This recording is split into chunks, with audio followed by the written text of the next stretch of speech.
sind total wenig repräsentiert. Und ich lese einfach ganz kurz ein Zitat von diesem Institut, The Statistics of Registered Professionals. It reflects an unacceptably low level of women in architecture in South Africa, while the demographics of this small group highlight the marginalization of previously disadvantaged women. Die nennen dann halt wiederum die gleichen Faktoren, wie man in den USA gehört hat, dass es eben um Frauenbild in der Gesellschaft geht, dass man 4 Stunden dann aufbrauchen muss, dass es einfach Beruf und Familie nicht vereinbar sind und eben diese historische Marginalisierung einfach urlange braucht, dass man einfach drüber hinwegkommt. Also ich sage eben, wir haben wenig Frauen in der Architektur nach wie vor, wir haben Fortschritt gemacht, aber wir haben noch einen langen Weg vor uns und es geht nicht nur um eben, wie wir Frauen ausbilden oder schaffen, eben diesen Gap zu schließen, aber es geht auch um das, was wir aus der gebauten Umwelt verstehen. Also ich sage das aus meinen eigenen Forschungsfragen, ist es sehr wichtig geworden über die Jahre, dass man nicht Städte, also Johannesburg oder München oder Berlin oder was auch egal, dass man die Stadt nicht nur von oben anschaut, aber von unten. Und man schaut wirklich nach Frauen und nach Familien, kriegt man ein anderes Bild von der Stadt. Und wenn wir zum Beispiel über Südafrika nachdenken, wo es ganz viel Ungleichheit historisch gegeben hat durch Apartheid, das sind diese schreckliche Rassentrennung und Apartheid eben, und wie die Stadt sich entwickelt hat seitdem, sieht man nach wie vor, wie benachteiligt die Frauen eigentlich sind und das teilweise noch weiter durch die Systeme, die wir versuchen aus der Demokratie für sie zu bauen. Also in meinen eigenen Forschungsarbeiten benutze ich dann Methoden, die eigentlich eher aus Ethnographie und aus Anthropologie kommen, weil ich finde, wenn wir anfangen bei den Frauen und wenn wir sie fragen und beobachten, wie läuft dein Alltagsleben ab, dann kommen wir eben an völlig andere Fragen, überhaupt ein anderes Verständnis von der Stadt. Also wir haben uns ein anderes Agenda sozusagen, a different agenda, wenn wir dann Frauen und Familien im Vordergrund stellen. Und es geht teilweise um Care-Arbeit, aber eben auch um das Alltagsleben zu verstehen, weil die Stadt wird nicht nur von oben gemacht, aber eben auch von den Alltagsbewegungen von Menschen. Ich arbeite dann manchmal mit einer Forschungsmethode, das sieht man da auf der rechten Seite. Das ist eine Smartphone-App, was ich für meine Doktorarbeit mitentwickelt habe. Und es nimmt die Positionen von Personen auf, während sie einfach ihren Alltag erledigen. Das sind keine Big Data Cellphone Scrapings, das ist Volunteer Geographic Information. Also man co-produziert das Wissen sozusagen von den Leuten und ich versuche dann darüber eben über die Stadt zu lernen. Und habe dann eben ein paar kollaborative Forschungsprojekte dazu entwickelt über die Jahre, zum Beispiel mit Kolleginnen, eigentlich, also alle Frauen, beim University of the Witwatersrand in Johannesburg, wo wir zum Beispiel ein großes Forschungsprojekt über 3 Jahre von 2019 bis 2022 ungefähr, also während Pandemie auf beiden Seiten, aber auch interessant zu schauen, was hat sich geändert während der Pandemie. Aber eben, also wir haben ganz viele Leute verfolgt aus verschiedenen ökonomischen Umständen und aus diesen verschiedenen ethnografischen und ethnischen Hintergründen, die man in Südafrika hat mit dieser Rassentrennung und haben dann geschaut, was machen die Frauen im Alltag und was machen die Männer im Alltag. Also wir haben das über verschiedene Alter beobachtet und versucht einfach wirklich einen großen Vergleich zu machen. Wie ist ein Alltagstag, wie ist es, wenn man eben hier sieht, nach Hause fährt, so in ausliegenden Gebieten, in ruralen Gebieten, wo man dann nach Hause zurückkehrt. Und wir haben dann herausgefunden, dass eben Gender noch einen super starken Einfluss hat auf wie die Leute sich bewegen. Es geht viel um Trip-Chaining, also das hat man sogar in den 90er Jahren aus dem westeuropäischen Kontext erkannt, dass Frauen viel anders unterwegs sind, wenn man Kinder irgendwo hinbringt, wegen den Arbeiten, die man macht, traditionell als Frau aus diesen Kontexten, dass es nach wie vor überhaupt nicht priorisiert wird in der Stadtplanung. Und das gilt natürlich nicht nur für Südafrika, das ist hier genauso. Also das sagen auch viele Frauen hier, sogar in Deutschland. Und dass eben diese Alltagsbewegungen überhaupt nicht ernst genommen werden in den meisten Plänen. Also wenn wir einfach verstehen, wie die Leute sich bewegen, was diese Herausforderungen sind für Frauen und für Familien, dass es uns in eine andere Richtung führen könnte für die Forschung und auch eben für die Stadtplanung. Also 2 Sachen, die ich hoffentlich dann trotz meinem Deutsch dann vermittelt habe heute. Es geht irgendwie darum, andere Fragen zu stellen, wenn wir Frauen im Alltag beobachten. Und es geht auch darum, unsere Teams anders aufzubauen. Wir müssen eigentlich Diversität und die Vielfältigkeit, wir müssen das tagtäglich neu erfinden, gestalten und selber leben. Also das ist mein neues Team eben beim TU München, die ich gerade dabei bin zusammenzustellen. Und es geht nicht nur darum zu sagen, hey, wir wollen den Frauenanteil erhöhen. Ich habe ein fast ausschließlich weibliches Team, das hat sich so ergeben. Also ich habe einen Mann dabei, also er ist jetzt der Minderheit. Aber es geht auch darum, wenn wir arbeiten zusammen, also über den globalen Norden in Süden sozusagen, ein Begriff, was ich nützlich finde, um einfach zu positionieren. Aber es geht eigentlich gar nicht darum, es geht um die Alltagspraxen. Und wenn wir die Perspektiven von Leuten von den Orten selber nicht haben, dann können wir das auch nicht verstehen. Also das wird dann wiederum auch meine Forschungsfragen total neu erfinden lassen, hoffentlich mit den Personen, die wirklich von den verschiedenen Orten sind und einfach ihr Anliegen besser zu verstehen. Und also ich finde, Teams in Diversität muss man wirklich selber leben, selber aussuchen und aktiv voranpushen. Sonst haben wir Städte, die vielleicht in einem Bild schön aussehen, aber nicht wirklich die Diversität von unserer Bevölkerung und unser Anliegen reflektieren.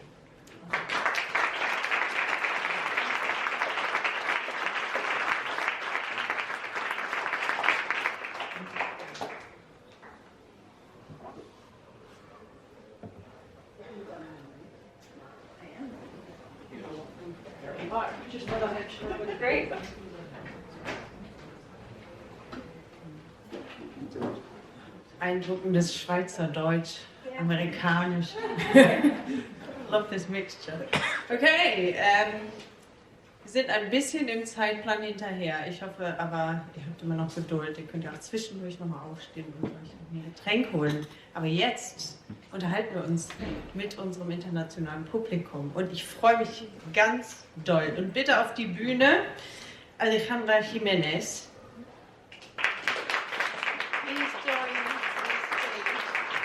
Choose any of the seats. Is over there, maybe. I'll be sitting in the middle, just so that we can have a conversation. Dr. Bedour Braker, Ägypten und Deutschland.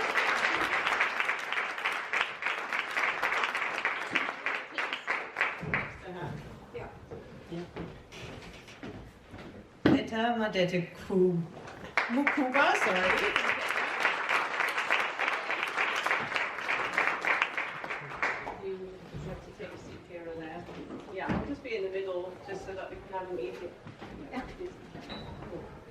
And Marla Dava from Mozambique.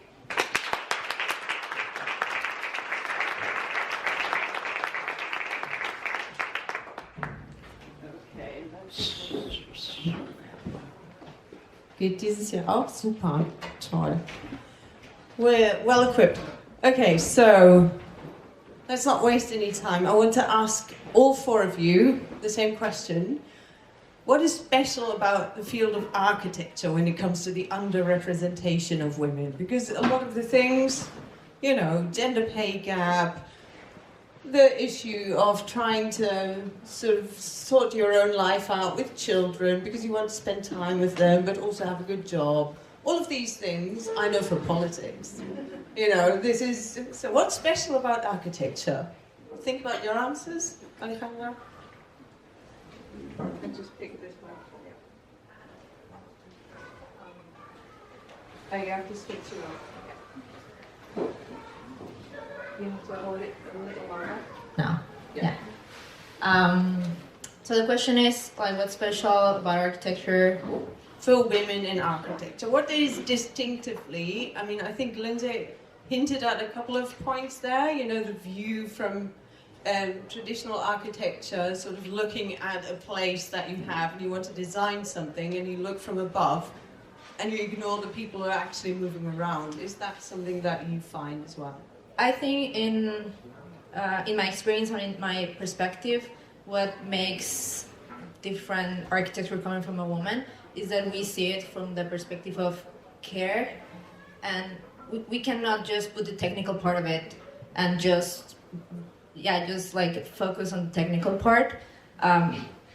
It's in our, call it nature, behavior, or whatever you want to call it. I believe that there's like a lot of things because our brain works like that. Like we're never thinking in only one thing at a time. We're having a lot of things happening around. We know that any single thought has consequences and actions have consequences, and what can happen if we do this or if we do that. So I think that when we design or we take a decision on the field, even like a designer or like working with people, we're putting so many other things there, not only the technical part. Like we care about the other people. We know, I don't know, like an example, like we know that the workers I've worked with, they have families, you know, like I know that they need like time to have lunch every day, you know, like you know that people need to rest, you know that volunteers have also like their own story. So I think we put a lot of other things that maybe male architects don't put the time. Yeah, pretty much. Yeah, no, that's a great start. Well, do you have something to add? Yeah, I agree that women have many talents at the same time. They function in different ways. When many women hear, if you have a baby and you sleep, you hear the baby before the father, even if you're sleeping. So your brain is functioning in a different way. And I remember I read something from some German critic or historian. He said something in 1911 that women shouldn't be involved in building because they are very attentive and they're very weak because they listen too much to their clients, and that takes away from their credibility, which is completely bizarre and very odd to hear and read nowadays, something like this, because this attentiveness is what makes you very talented and in raising your voice and creating some architecture that is responsive to the community, to the society. Like here, for example, with Nina and her child. That's a very good proof that This is live? this is life, exactly, and Okay. this is how we are involved. Say hello to Luma. Luma is going to sit on my lap. Luma is very excited tonight, but Luma has to be quiet. If Luma's not quiet, Luma's going to go see her dad, okay? Good. All right. Yeah. Okay, Etta, we've just heard you on the stage talk about your approach and about making, you know, I found your thought about the skilled versus unskilled people on the team as well. I found that interesting. Is that something where some of the teams are essentially saying, yeah, I can have better figures of female representation because I do have a lot of women on board, right? And in answer, as you said in your question, what makes it so difficult in this sector, and I have one answer, and I always have one answer, is who controls the money? So architecture, real estate, that's a very lucrative sector. And that means that you have gatekeepers, right? And so you find that there's misrepresentation. I wouldn't even call it underrepresentation. There's misrepresentation from the very top about how money is moving through a project.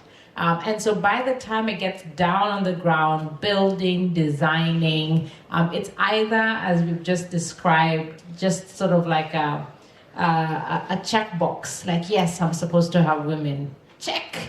Yes, but at the back end, we know that the most important thing is the distribution of power and decision making. If you look at our cities, they're built and designed by men.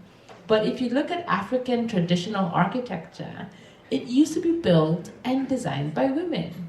And so what happened in the, as I call it, the technical revolution, the academic sort of like empowerment, also trickled down to the trades. And architecture and building is still a trade, it's a skill.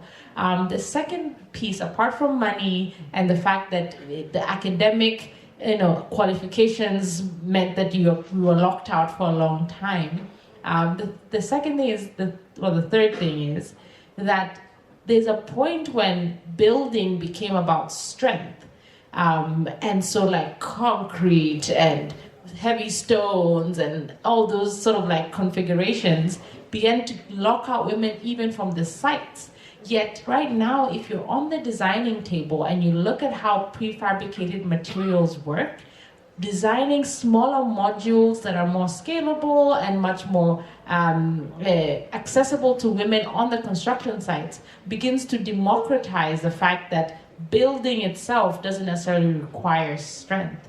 And so just to the point of when you're designing, when you're thinking about materials, can you move away from the sort of, there's men here, so I'll say big man mentality to thinking about this is human development, and we've been building together as men and women for a very long time. Marla, I would like to hear your thoughts and maybe just a brief introduction. So, hello to everyone. It's great to be here, coming from very, very far, from Mozambique. Again, my name is Marla Dava, architect and urban planner. How to describe myself? So, yeah, I've been in several positions also. I've been in real estate and construction. Now in developing world. I'm working for UN Habitat. We should talk about that later. And I have been also self-entrepreneur for several times. And yeah, how is to be architecture or a woman in architecture? It's not easy, let's say. But again, I think it's a matter of opportunities. In my perspective, it's also about how in our cultures we perceive women's role. So again, when you are trying to change or to shift mindsets, you also need to understand the context and also why architecture is here for. I fully agree that we are not the ones who are supposed to dictate or define at all what the living for a person should be. We first must understand the behaviors, the context, and also the affordability. And this is the way we would like to transform, just to make it's possible to have, not starting from the building itself, but the planning itself, planning the city, the village, and all how women get access to the places, to the services, and then understand each culture. For example, in Mozambique, we have a very wide country. It's 3,000 kilometers of coast. And you can imagine 11 provinces with more than 30 dialects. So understanding each culture and trying to translate that in something that is affordable, yeah, it's a task. And again, to find a place or a role in the man-dominated environment or perceived as that, you also have to fight a lot. So yeah, that's it. Yeah. And you all are also visible with your stories in the exhibition. And I just thought it was very interesting that Maika and her team asked everyone essentially, what is your message to the next generation? What should they keep in mind? What is a strong message of power that you can inspire young women as well to take on that job? Because the figures, let's face it, they do look discouraging, right? So, Alejandra here. Yeah, sorry, I just want to go back like real quick. Something that Etta said that kind of like resonated with me. Sorry, I didn't say I'm from Mexico. Most of my work has been in Mexico, and I'm working with a lot of indigenous communities in Mexico. And the perception of women, of the women builder, it's pretty low. And there's an example that I always talk about, is that a couple of years ago, I worked in this indigenous territory with the Wirráricas in the north part of Mexico. This is one of the 68 indigenous communities that are still in Mexico now. And they build mainly with adobe, which is like the earth brick traditional technique. And the men are the builders. Like they're like, in all the communities they know, and everybody knows who is the best builder. But the women are the one who build the bricks. Have been doing that for centuries. But when you ask who build there, they always say, even the women say, no, the men are the builders. But when you ask, like, yeah, but like if you didn't make this brick, they wouldn't have anything to build with, you know? And they were kind of like, yeah, but, you know, like, but I don't put them together. I don't carry them up, and I don't paste them together, you know? So for me, it's pretty interesting that worldwide, like, the idea of the women builder is pretty much not existent, but the reality is that, like, women make the building, you know? And examples are everywhere in the world. just kind of like connecting that person a bit. And the sorry. But essentially, I was trying to get to a positive note because also I want to get to like for the future, to the audience question, to know what's your message. But of course, we can stay on any of those aspects. Get the negative out first, maybe, and then we can get to the inspiration. No, kind of like for the future, like it's interesting because one of like the questions for this, it was like women like the past 30 years and the future. And I was talking to like the closest architects because I finished school in 2014, so there were women working already like 30 years ago. So I was like, okay, what should I do? I can go online, but also I know architects that are like my mom's best friends, like, so I was like, I want to talk to them. And it was interesting also to know and to hear from them that like the same issues that I'm dealing with right now are pretty much the same that they have been dealing with since they finished school as well. It's pretty sad. I must say that I can see a little bit of change in perspective. So I would like to think that in the future, like maybe like, because I don't think that we're like doing it from scratch. I think that there's a lot of work from women before us everywhere. So I think that like slowly, I wish it was quicker, but slowly we're getting to somewhere. I don't know where, but somewhere. So I want to think that it's getting a little bit better. Well, I think tonight is a good start to start the conversation, right? Bedour, something to add? I think what's also missing is the representation of women as female architects. Like, for example, if you look at the cinema, for example, like I talk about Egypt, I come originally from Egypt, I've been living here for a while, and it's shocking that, for example, in the Egyptian cinema, more than 4,000 movies, none of them mention a woman as a female architect. None, since 1901. That's shocking. It's unbelievable that you don't, as a society, you don't perceive a woman as someone who can make a decision to build a building, and it's a building standing. No, it's always the man and the woman, the male architect, and the woman is the one who supports the man, which is ridiculous. When I was growing in Cairo, and I studied in Cairo University, I had a good portion of female professors. They were great. They had their own offices, but the offices were mainly referred to their male partners, not to them. And when we were studying, it's also shocking, not just me, but we didn't really take them serious because of society notions. Back then, I graduated 2001, so it's like a while back. So it's how the society is perceiving women and how the women are perceiving themselves as well. So I'm a female graduating from architecture, and I don't know how the society is going to take me serious or not if I'm going into construction. And then I met my husband, he's a German, we started our office, and most of our team were female, not males. And then when we go to the site, our site architect, she goes there, she's German, she's blonde, and she goes there, and the workers of the site, they don't take her serious.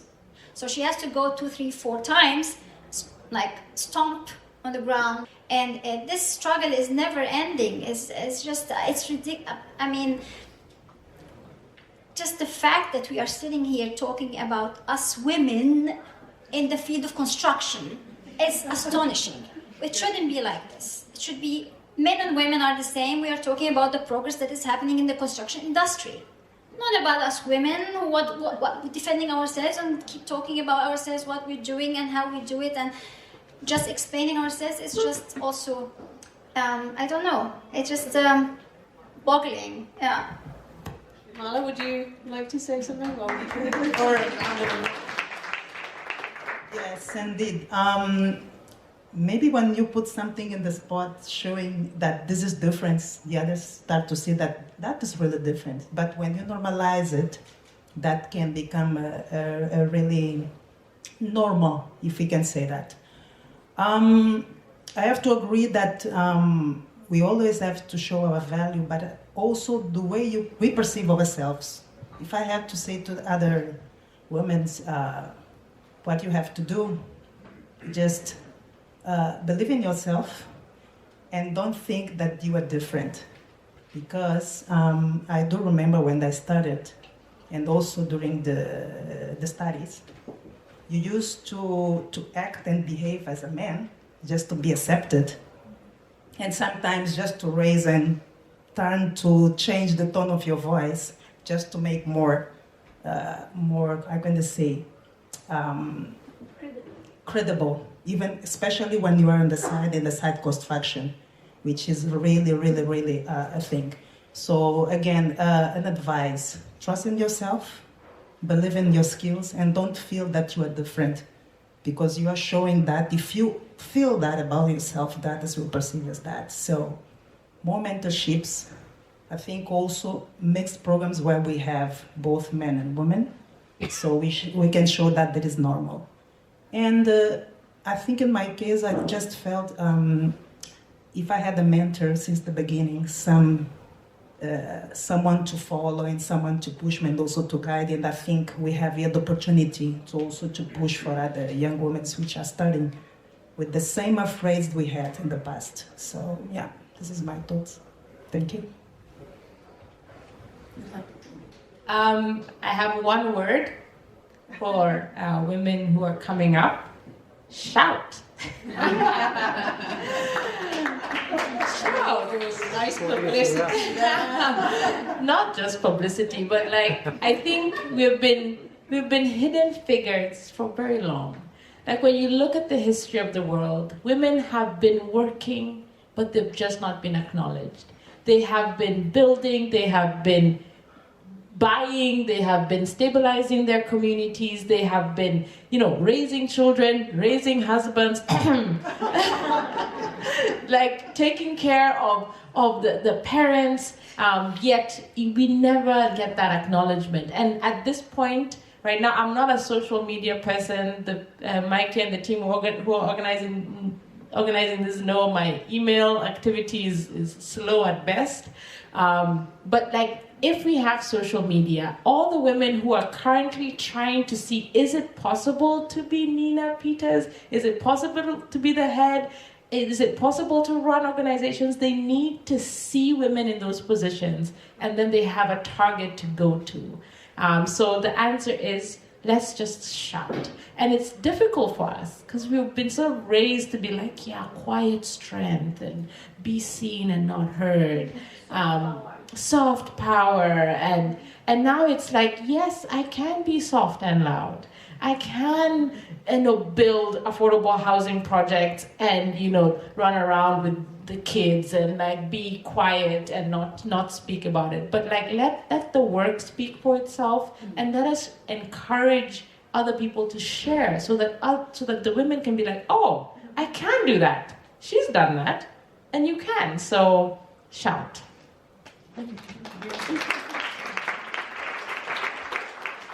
I'm still wondering what's different about architecture compared to politics, because so far it all sounds very familiar. And I would just like to share something that I have experienced observing the political sphere is exactly the same messaging from women, from female politicians. And that famous quote, there's a special place in hell for women who don't support each other. That is something that all the female politicians will tell each other as well. And I learned that there was a WhatsApp group of all the foreign ministers who are female. Maybe it still exists, but the number of those is shrinking.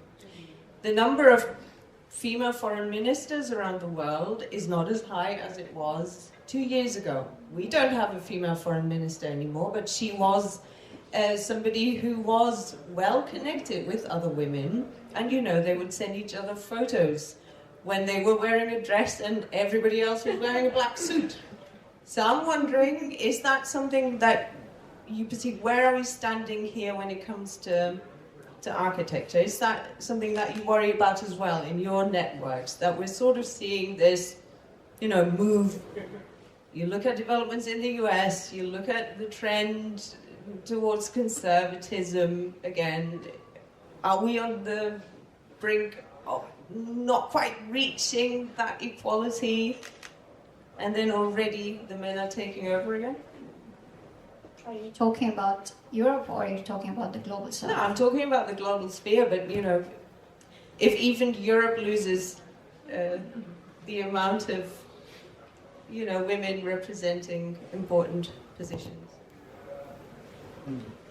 I mean, I think like what was said before, it's who's having the final say in things. You know? So if it's finances, if it's politics, and then if people are willing to give women the power, then the women will rise up. If they don't, then they don't. It's in the architecture and construction industry, it's a male dominant sphere. So there's no question about it. The majority is men. So if the man was responsible of somewhere, of an institution, of an entity, gives the woman to shout and speak up, then the women will rise and learn, and then the younger ones will come up and go. It goes on like this. I think, like, I can reflect on Egypt, for example, that at the moment there's not so many Egyptian females that are influential. Very, like, handful of women. Some of them have offices, but the offices stop at some point. They don't continue. But then I realized in the past 10 years, I have an Egyptian colleague here, she can correct me, that the women started to think, well, there's something is going wrong in the urban fabric. There are some buildings that are being neglected.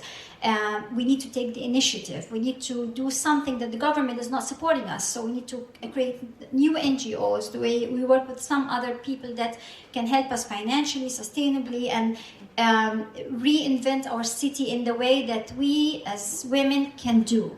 And we don't need other men or male figure that gives us a yes and a green light, and then we can go further. So this is something that's going in Egypt, and I can refer to that. But yeah, I think we cannot fool ourselves. If the man sitting in the hall saying, well, I don't give a woman a say, then the rest will agree, unfortunately. History is saying this, President is saying this, we just have to fight and keep saying it. Merkel fought her way through and through to just make people respect her. You know, and after years and years, they started, Merkel is a good person, she makes a good decision, and so on. Otherwise, we cannot really, we just need to keep going, yeah. Angela Merkel got a lot of criticism for never really using her position as a woman in this high position of power. She had to do it this way. She was asked once, do you consider yourself a feminist? And she was... shrunk. She was shaking. But, you know, she never thought of things in that way, maybe also because of her upbringing, right? But, you know, I would just like to talk about initiatives like, for example, the UN, the United Nations has a he for she campaign, and you work for the UN. So does that exist in the field of architecture as well, that you have, you know, essentially allies, male allies? Okay, so thank you for that question. Yes, there is what I'm gonna say. Depending on the context and the culture and the country we are, we also have to respect what are the cultures and the way of thinking. So through local NGOs, through some government policies, we make sure, for example, working directly in some municipalities, we make sure that we have a tool, for example, at UN Habitat we called Her City. It's a tool which is done and on the point of view of the women, so, and also just to create basics for women to be integrated. And also you can see that really strong initiative in Asia, where we have this kind of situations where women are not heard and well known, they are not participating in the decisions like urban planning and things like that. Again, I think when we have the opportunity to be in some decision centers, for example, in Mozambique we are doing the urban policy, influencing the government to have policies who are there. We have our national director for urban planning, which is a woman. We had foreign minister. We had one foreign minister. We have one head of parliament at the moment. So it's starting to change. So when we have women in these positions is where the voice needs to be heard. And not because she's a woman, because she's talking about something that she has the domain. And I she think has that's the knowledge. exactly what Angela Merkel always said. Yeah, You know, yeah. well, So she lost the opportunity, but yeah, again, it's about that. Yeah. Would you like to add something? I would like to hear from the audience because, of course, you've been sitting very patiently, and it's great, and it's all very inspiring. But if somebody has a question, then please just raise your hand, or if not, we can continue. Maybe Talk for maybe hours. Yeah, exactly. Yeah. Carry on until the question comes up. I think in answer to your question, and as you wait for the diligent audience to ask for questions, the sort of change in perspective about inclusivity needs to move towards looking at the capacities of the human and the person, and then you can begin to categorize them in terms of where, how they became that. I'm like a unicorn. I meet people in different contexts, and they're like, wow, she's like young, she has dreadlocks, she's like loud, but she's quiet, she's from Kenya, but her accent, total confusion. So nobody can put me in a box, and I really don't help myself when I say, yes, you can't. All you need to do is focus on the work, or the conversation, or the platform, or the policy, or the community we're trying to serve, and sort of like begin to sort of create blank slates so that people, even women in power, don't feel like they have to be 3,000% all the time, because women do make mistakes. But when we make mistakes, it's like we've failed the country and the world. When men sometimes make the same mistakes, it's like, oh, he tried so hard, right? So it's like we have to sort of normalize that people are coming to the table and we're trying to solve this problem. And if we begin to do that, and that involves not just preaching to the choir who are here, like, women are good, we know what we're doing. No, it's also trying to create like a gender-neutral approach to decision-making, to policies, to recruitment, so like creating gender-appropriate behavior in decision-making, and training both the men and the women to behave well together. And I'm saying this because in our country, because women started coming up, and we were louder, and because they were like, oh, we're trying our best, and the men were like, look at us training these women. And then at some point, they was like, ooh, what about the boy child? They're like, now the men are being left out. And I was like, 1%. We're at 11, like we've not gone like anywhere near equality yet. Now it's like, oof, too much. And so instead of us trying to sort of get to this 50%, because it'll take a while to get there, it's almost like we have to just change how we think about the work that we're doing and work backwards to sort of exclude these biases that we've built into the system. And I'm saying this as women who, as I said, like in my company, it's almost skewed the other way. And I sort of say, I'm a feminist-ish, but it's not really that. It's because women feel like they can apply to my company because I'm a woman. But it should be like women should be able to feel included despite there being a woman, right? It doesn't mean that you have to have a female-led company to have female inclusivity. And so pushing just gender-appropriate policy-making, gender-appropriate decision-making frameworks, urban planning design, and sort of pushing both sides of the coin to get to a point where gender is not an issue and it's not the main issue. Alejandra, maybe you want to tell the audience a bit about your actual projects. I mean, many people haven't seen the exhibition yet, so just, you know. Yeah, just before that, I wanted to like say again, kind of like connecting with what they've been saying, like, and also connected to politics. This year is the first year that in the state I grew up, they elect a female governor in history, which for me is kind of like shocking to think about because it's 2025 and it's the first one. But this has been, I mean, it's not a new thing that in architecture and a lot of like teams, when you hire women, works better. And then, but the thing is also like, even though that teams and governmental team knows that if you can put women in leadership, things work better. Still, it's kind of like what you were saying, like still like this mentality, and it's cultural as well, that oh no, like men are gonna be like feeling bad, so let's stop that. And even though that they know it works, still at least in my state, like I think it was like 24-25% of women, the roles in leadership, how do you say it, like done by women. It's only that, like, they cannot grow up, even though that they know it works. And also another idea, like listening to you as well, is that I think it's always, as always, like we have, like as women, the task to like, get to percentage, like fight for it and get, like, it's not be 24%, let's make it 25 this year, and then I'm gonna be the first female to do this and that.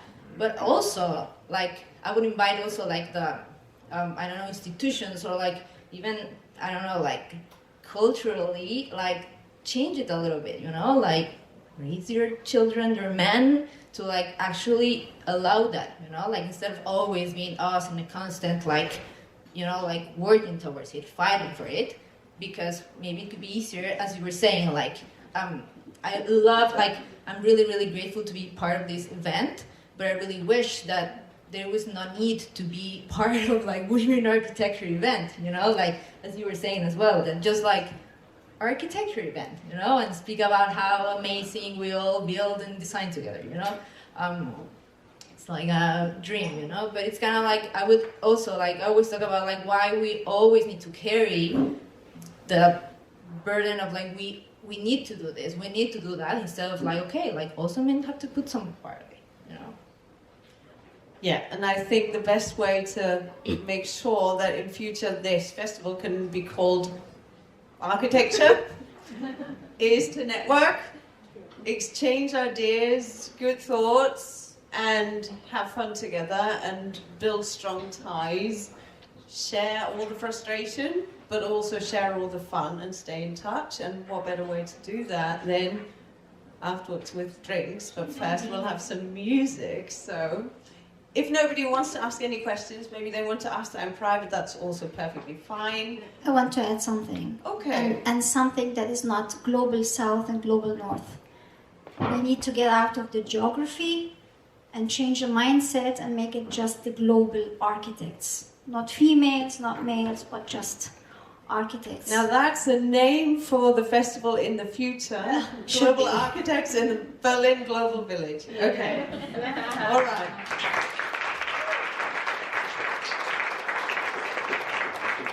Yeah, I think we'll leave it at that, and that means that we can get to, you know, right? Thank you very much. Thank you so much.